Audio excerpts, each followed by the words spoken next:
the true value of cryptocurrency, right? Cryptocurrency, you can't see it, you can't hold it, and it only truly exists as digital code. And Bill Gates, the founder of Microsoft, has pointed that out and has said that, you know, Bitcoin is better than currency and cryptocurrency is better than currency.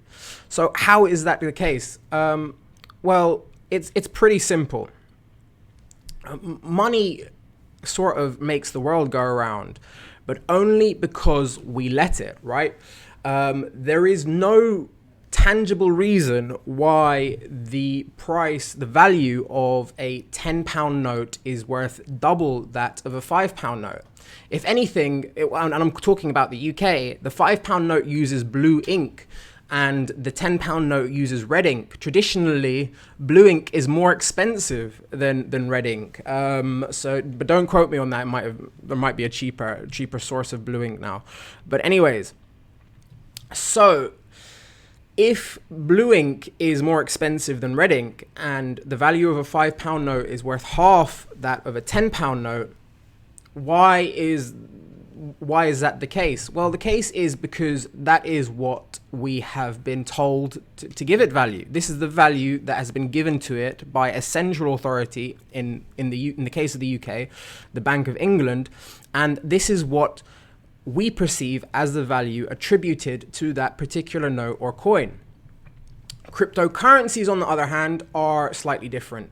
These gain their value through supply and demand, how much effort is needed to obtain it, the usage and the perception, and instead of the central authority giving it a value, it's the market that gives it the value, the community that gives it a value. It's a distributed asset. It's a new asset class. It's the evolution of currency. Thank you very much, Damien, on YouTube.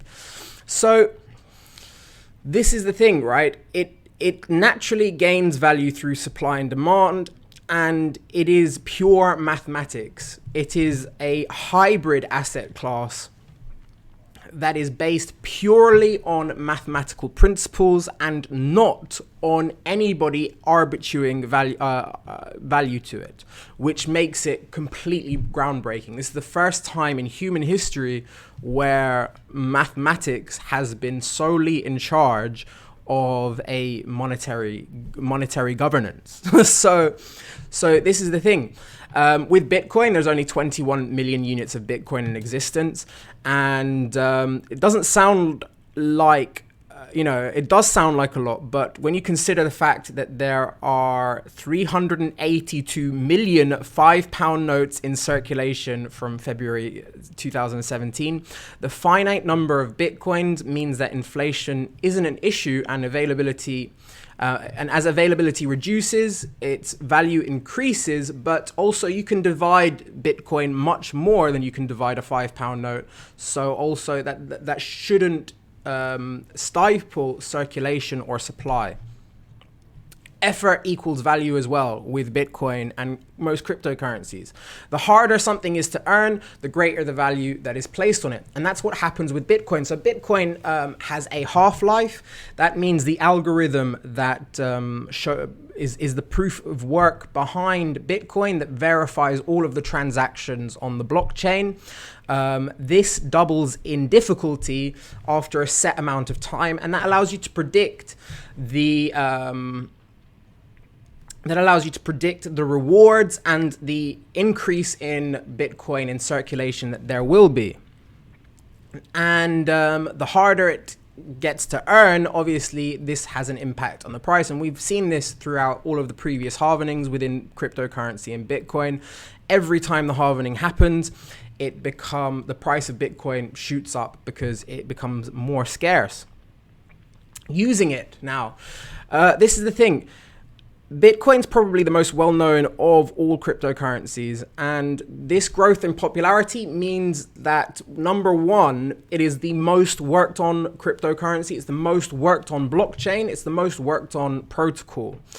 And number two, it means the acceptance of it is much greater. Now, most exchanges use Bitcoin as the base thing.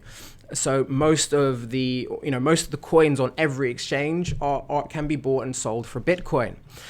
but that's just to exchanges, and that's also just to cryptocurrencies. It's evolved now as being a means of payment. So you've been given the option of spending Bitcoin within Microsoft, for example. We've got Bill Gates.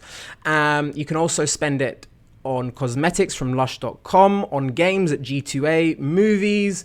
Virgin Galactic are even accepting Bitcoin for potential space explorations, right? So it's not just shops or interstellar travel. One of the main tangible ways is that Bitcoin ATMs have been popping up all over the world. And this is the thing, you know, it is increasing. People are accepting it. People are using it. And the fact of the matter is, perception is reality. If nobody wanted Bitcoin, the price of Bitcoin wouldn't be as high as it is today. And this is the thing. The point is, these are new and exciting, but they are very, very basic as well. Cryptocurrencies are a basic application, and it needs a lot of time to mature. And as more attention is put onto this space, better utility and accountability will be demanded.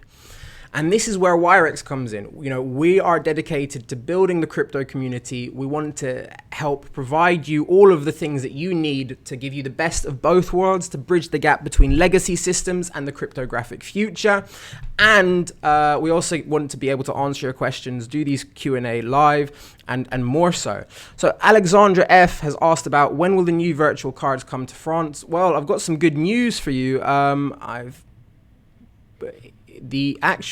It will be before the 30th. So if you go onto the community forum and check out the update, you'll actually be able to see a table where I give all that information.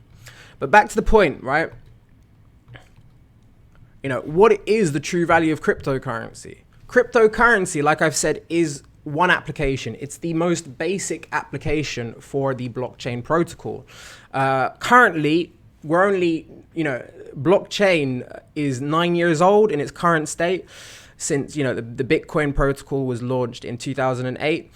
And we only have 3 applications for blockchain, 3 blockchain-based applications. Number 1 is currency and tokenization. The second one is, of course, data management. And the third one, which only came out sort of end of 2016 and last year, is crypto games, decentralized games.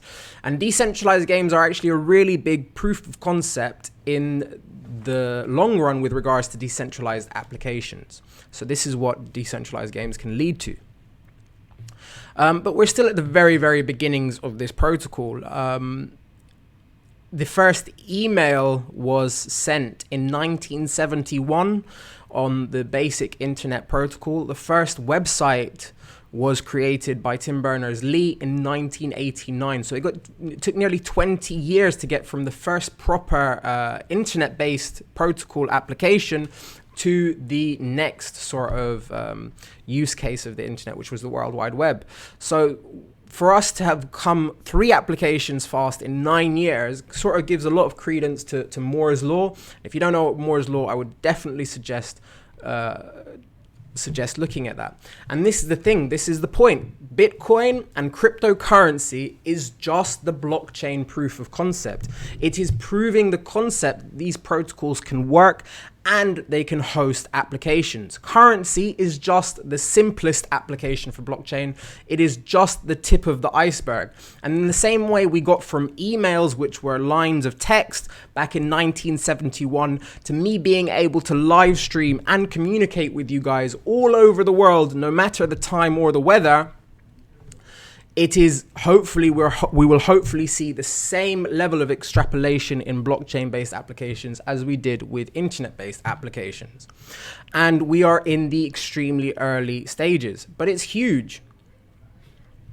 Now, how do we get involved? What is your crypto risk appetite, right? Now, this is the thing. Cryptocurrencies, although the first application, are also a very, very popular investment tool at the moment. And these have also introduced many once uninterested people to actively investing.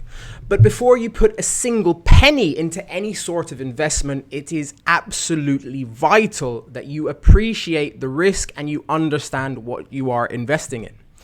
So what is a risk appetite, right?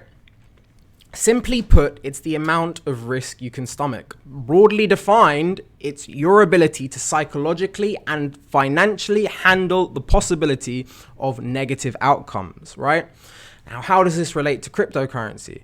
Well, it depends on two factors. Number one, well, not just cryptocurrency, with any investment, it depends on two factors, right? Number one, it is how much money you can afford to lose within a certain time frame. And this is the thing, right? A loss is no more guaranteed than a gain. It's 50-50. But it's vital to consider what is the worst case scenario. And that's what I always say to people who, they ask me, how much money should I put into this? How much money should I put into this? My comeback to them is, how much money are you willing to lose? And this is the thing. Even if this is something to consider, right? Consider the worst case scenario. And if you panic and sell at a loss, even if you're still up, your risk appetite is low, because anybody that panics and sells at a loss, it means, you don't like risk and you'd rather pull out and save some of your investment than lose any more of it. If you can handle price swings in a rational manner, your risk appetite is high. Those are people like margin traders who trade at price per points, for example. But these are two different extremes. You need to find out where you personally feel comfortable, and you need to be able to cope with both and afford any drops. The other important point to consider is the purpose of an investment. Is it a means of growing your savings in the long term? Are you investing to increase the worth of your asset? Or are you investing because you love the technology and you're very interested in where this technology could take us, and you're aware that this is a base protocol for different protocols to be built on top of it to come? This is where you need to decide. And this is what I've personally said to people. I don't look at Bitcoin and cryptocurrency as a financial investment or a means of making money. I look at it as an investment in future technologies. And a good way to figure this out is to consider how often you would check the price of your investments. Checking the price of your investment daily or at multiple times per day means that you are purely motivated by pricing. If you're spending spare change on altcoins out of curiosity, or if you're spending money that you can afford to lose on really, really exciting projects that excite you and feel like could add to your life if they were developed as an application further down the line, then maybe you are more so investing in the technology. But the thing to remember is that it's always risky. There is always the risk of an institution failing or going bankrupt, or even an entire country where the project is run out of. And this is what another benefit of cryptocurrencies. It is borderless. So hopefully, if one country fails, then the project can move to another country. But a change in regulations could greatly affect the value of the asset, and we saw this back in 2017 with a lot of news coming out of China that greatly swayed the price. And a change in regulations could affect the value of the asset, as could fluctuating interest rates, exchange rates. And there's also the risk of taking too few risks and missing out on opportunities. This time last year, for example, Bitcoin was, I think, around $1,000. So, I wish I bought more Bitcoin at $1,000 instead of buying out, buying at $8,000 today, right? Damien says, what's the first thing a hodler does in the morning? Well, apparently it cleans his teeth, but I know for a fact as a hodler, that's not entirely the case in point for myself. But anyways, that's the thing, right? It's always going to be risky. Investments are on a, but then again, you know, one of the ways I got into cryptocurrency and I got into Bitcoin was because I live in London, as you can see, beautiful London. I've got the Shard behind me. It's quite expensive on a night out. So I can spend, if I'm really splashing out, around 250, 300 pounds on a night out. And that would be on expensive drinks that will destroy my liver and make me feel very sick the next day. So the first time I invested in cryptocurrency, I was like, look, I'm not going to go out tonight. I'm going to take this money, and instead of investing it into damaging my liver, I'm going to invest it into something that could potentially change the world tomorrow. And that was the first way. And it was money that I was going to throw away anyways. So this is how you should look at cryptocurrency investments. They're not a vehicle really for making money. They're an investment in potentially the future. And systemic risk is universal and unavoidable. And with such a disruptive technology like cryptocurrency, it would be pretty foolish to assume that there would be no resistance to this technology, you know, coming forward and taking a lot of things. You know, it's being discussed as we speak. Mark Carney has mentioned it at the G20, which is a conglomerate of the biggest and most powerful superpowers on the world today. They are discussing cryptocurrency, and it's to be seen. Cryptocurrency provides for them a lot of solutions, but it also takes away from them some power. And to assume that there will be no resistance to cryptocurrency from institutions is not a clever position to be in, and it is it's something that you should definitely consider with regards to your risk appetite. Now, the next point is, well, what about Google's risk appetite, right? Is Google banning crypto-related ads from its service to help the ecosystem? What is it doing? Why is it doing that? Well, Google recently announced its plan to ban online advertisements related to cryptocurrencies, including anything and everything related to ICOs, to exchanges, to wallets. Then, following suit, Facebook and Twitter announced the same thing. Now, with 3 of the largest online advertisers condemning cryptocurrencies, prices have dropped. Investors around the world have seen a bit of a panic and are starting to ask, is this the start of a wider crackdown? Does this spell the end for cryptocurrencies? Well, you know, of course, on the surface, it is a blow for the crypto community. Even our advertisements, Wirex's advertisements, have been pulled from Facebook and Google. But who knows? Let's look at the other side of it, right? Maybe this is a great way to get a lot of the scammers out the space. Now, you know, it's important to note this ban is mainly targeting risky financial products in general, and it's not exclusively focused on cryptocurrencies. So, you know, it covers ads related to contract for different CFDs, binary options, financial trading platforms, lots of different things. And the majority of crypto-related ads currently live are not for legitimate products and services. Actually, I'll give you, from my experience, a lot of cryptocurrency-related ads that have had paid advertising behind them are actually affiliate links to like exchanges and other services. So people are using advertising services to advertise their own affiliate links so that people click on them and then the person that's posted the ad gets a revenue share from whatever that person does online. So, you know, that's not really nice. In short, it's not really good. So this is the thing. So scammers are using it for their latest lure. And you've probably seen dozens of ads promoting obvious scams, making misleading claims.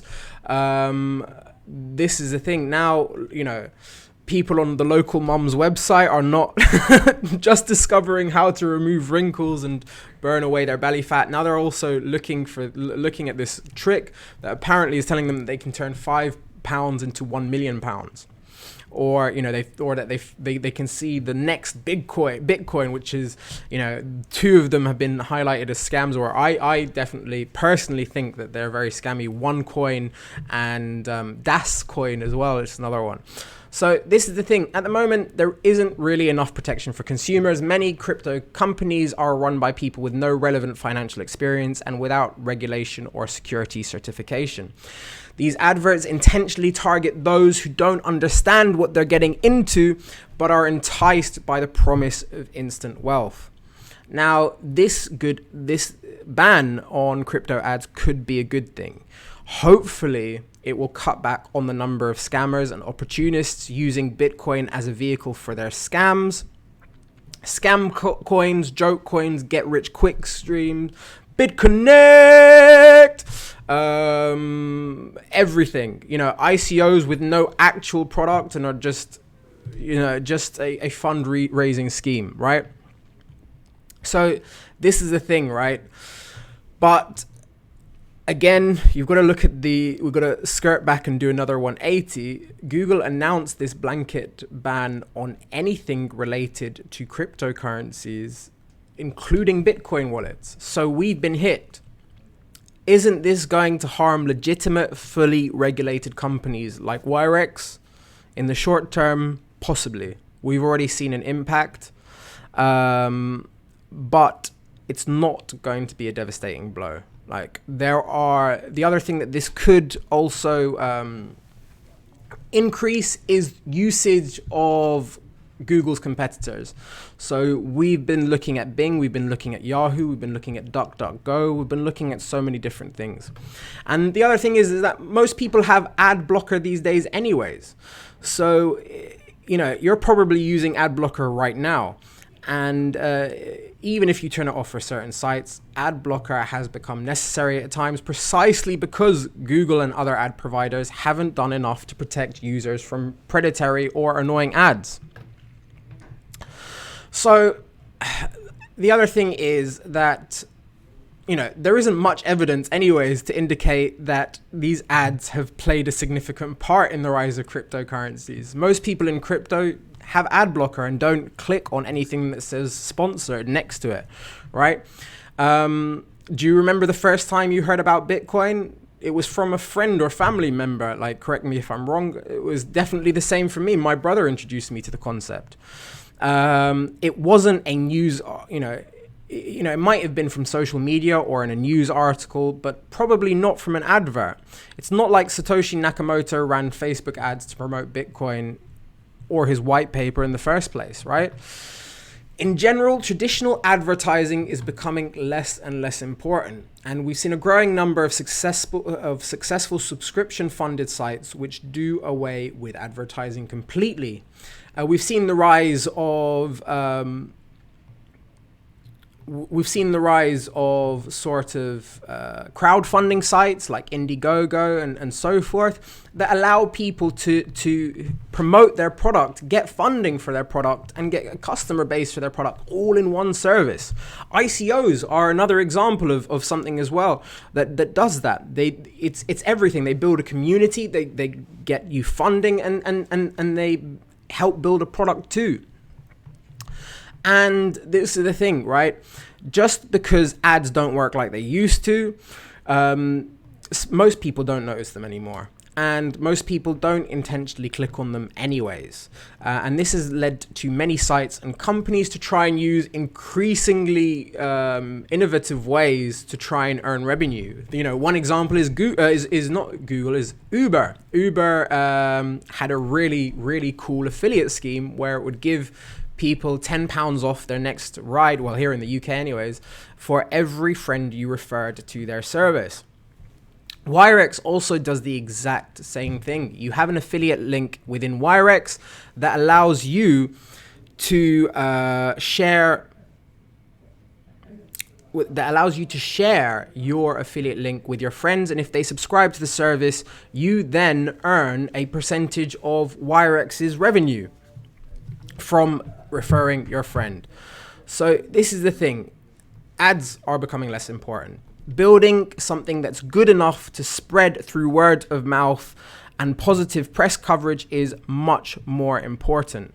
Encouragingly, several Reddit users are working for legitimate crypto-related companies, have reported that it's not going to be a blanket ban. We've also been in contact with Google, and they said that it is in the future they're probably aiming to allow fully regulated companies to earn a certification and continue advertising. While this has not been publicly confirmed, I'd be very surprised if Google didn't do it.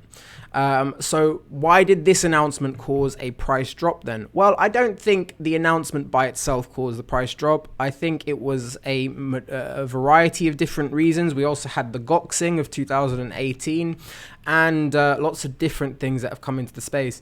But the thing that's very important to remember is that even though we're getting all of this FUD and FOMO at the same time,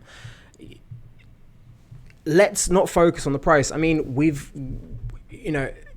year ago, Bitcoin was $1,000. 3 months ago, Bitcoin was nearly $20,000. Today, it's worth $8,000. Bitcoin's been around, and cryptocurrencies have been around for 9 years. They're not going to go away tomorrow. They're probably not going to go away in a year's time. They're probably not going to go away in another 9 years' time. In this period where it's finding its feet and innovation is being built and people are working on it, it's the ideal time, it's the ideal opportunity for you guys to essentially do your research, get reading, and essentially sort of explore the different fundamentals of this technology. Learn, go read, go watch Andreas Antonopoulos' videos, go watch Jimmy Song's off-chain videos, very informative, and give yourself that knowledge, because at the end of the day, knowledge is power. The more knowledge you have, the better you are at working out your risk appetite. The more knowledge you have, the better you are at working out how much money you want to invest in certain projects. The more knowledge you have, the more you know about the likelihood of success of certain projects. And all of these things are absolutely key. So this is the case. So I've just had news from Damien that DLive apparently isn't working. Oh no. I'll try that again. Hopefully we can get you guys up and running on there. But yes, so in anticipation of this, we're actually on DLive as well. And we're hoping that we can get, we're hoping that Wirex will survive this. So, and that's probably the case and point. So fingers crossed that is the case. I hope you guys have enjoyed that. That's pretty much it for today's Wirex Crypto Curious Q&A. We've got another interview with Pavel, so please hit the like button, share this video with your friends, click the bell button so you get the next lives. We're really working hard to improve our sort of video capacity. So, read our community forum, get on the posts. We look forward to sort of having you guys with us. We need your feedback. Tell us about the new cards. If you're in Europe, you're pretty much, most people in Europe are going to get the cards before the 30th of March. So very exciting times, and hopefully, we can't wait to see you on the platform. Well, it's really strange. So for other people, they're saying that DLive isn't working for them. For me, I mean, it's telling me I'm broadcasting. I don't know if I can. Let me see if I can show you that on screen. One sec.